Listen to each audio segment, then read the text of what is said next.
ഇന്നതാ പൂതി കൊണ്ട് ഉണ്ടാക്കിയിട്ടുള്ളൊരു സാധനമാണ് ഇത്. സത്യം പറഞ്ഞാൽ എനിക്ക് ഈ നോയമ്പിൻ്റെ സമയത്ത് അങ്ങനെ വലിയ കാര്യമായിട്ട് ചിക്കനോ മീനോ ഒന്നും കഴിക്കാനൊന്നും തോന്നാത്തതാണ്. പക്ഷേ ഇപ്പോൾ ഈ മന്തി വന്നതിന് ശേഷം എനിക്ക് ഭയങ്കരമായിട്ട് മിസ് ചെയ്യാൻ തുടങ്ങി കേട്ടോ. അതുമല്ല കഴിക്കാനും തോന്നി. അപ്പോൾ പിന്നെ മന്തി കഴിക്കാൻ പറ്റാത്തതുകൊണ്ട് ഞാൻ വിചാരിച്ചു നമുക്ക് ഫ്രൈഡ് റൈസ് ഉണ്ടാക്കാമെന്ന്, വെജിറ്റബിൾ ഫ്രൈഡ് റൈസും ഗോബി മഞ്ചൂരിയനും ഉണ്ടാക്കാമെന്ന് കരുതി. അങ്ങനെ അത് ആവശ്യത്തിനുള്ള സാധനങ്ങളൊക്കെ വാങ്ങി വന്ന് തട്ടിക്കൂട്ടി ഏകദേശം ആ ഒരു വിധത്തിൽ ഞാൻ ഉണ്ടാക്കാമെന്ന് വിചാരിച്ചിട്ട് സൂപ്പറായിരുന്നു കേട്ടോ. ഇത് ഭയങ്കര ടേസ്റ്റ്. അങ്ങനെ ഞാനിതാ ആദ്യം ആ ഫ്രൈഡ് റൈസൊക്കെ ഉണ്ടാക്കി അങ്ങോട്ടേക്ക് മാറ്റി വെച്ച്. ഇനി ഇതാ അടുത്ത് നമുക്ക് ഇവനെ അങ്ങ് ഫ്രൈ ചെയ്തെടുക്കണം. അങ്ങനെ അത് ഫ്രൈ ചെയ്യാനിട്ട് അതിന് ശേഷം വേറൊരു പാനിൽ ഞാനിതാ ഇതിനുള്ള ബാക്കി ചേരുവകളെല്ലാം ആഡ് ഓൺ ചെയ്തിട്ട് അതങ്ങ് വേവിച്ചെടുക്കുകയാണ്.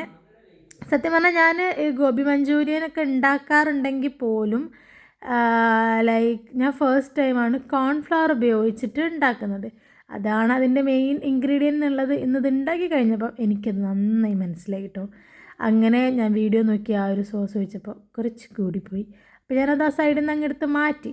പിന്നെ അത് അതിലേക്ക് ബാക്കി എല്ലാ സാധന സാമഗ്രികളും ഇട്ട് നമ്മൾ ആ പൊരിച്ച് വെച്ചിട്ടുള്ള കോളിഫ്ലവറും അതിലേക്ക് ആഡ് ചെയ്തു. ഇതാ ഞാൻ പറഞ്ഞ കോൺഫ്ലവർ ഇതിലേക്ക് ഒഴിച്ചു. അങ്ങനെ എല്ലാം സെറ്റായി ഞങ്ങളെല്ലാവരും കഴിക്കാൻ വേണ്ടിയിരുന്നു കേട്ടോ. സത്യം പറഞ്ഞാൽ ഞങ്ങളെല്ലാവരും ഇങ്ങനെ നിലത്തിരുന്ന് കേട്ടോ കഴിക്കുക. ഇവിടെ മേശയൊക്കെ ഉണ്ടെന്ന് പറഞ്ഞാലും ഇങ്ങനെ നിലത്തിരുന്ന് കഴിക്കാനാണ് ഞങ്ങൾക്ക് കൂടുതലിഷ്ടം. പിന്നെ അമ്മയും ഞാനും മെയിൻ നിലത്ത് തന്നെ ഇരുന്ന് കേട്ടോ കഴിക്കുക. അങ്ങനെ കഴിക്കാനൊക്കെ ഇരുന്നു. സൂപ്പർ ടേസ്റ്റ് ആയിരുന്നു കേട്ടോ. ശ്രീകുട്ടനൊക്കെ പറഞ്ഞാൽ നമ്മൾ ശരിക്കും ഹോട്ടലിൽ വാങ്ങുന്ന ആ ഒരു ടേസ്റ്റൊക്കെ ഉണ്ടെന്നുള്ളത്. അങ്ങനെ ഞങ്ങളെല്ലാവരും കൂടെ ഇരുന്ന് അങ്ങ് കഴിച്ചു. അപ്പോൾ ഇത് സൂപ്പറാണ്. അങ്ങനെ ഇതുപോലെ ഇങ്ങനെ നോൻപുള്ള സമയത്ത് ഇങ്ങനെ ഇങ്ങനെ ഇങ്ങനെ കഴിക്കാൻ തോന്നുന്നവരാരെങ്കിലും ഉണ്ടെങ്കിൽ കമൻറ്റ് ചെയ്യാൻ മറക്കണ്ട. അപ്പോൾ ഇന്നത്തേക്ക് അത്രയേ ഉള്ളൂ. Tata bye bye, love you.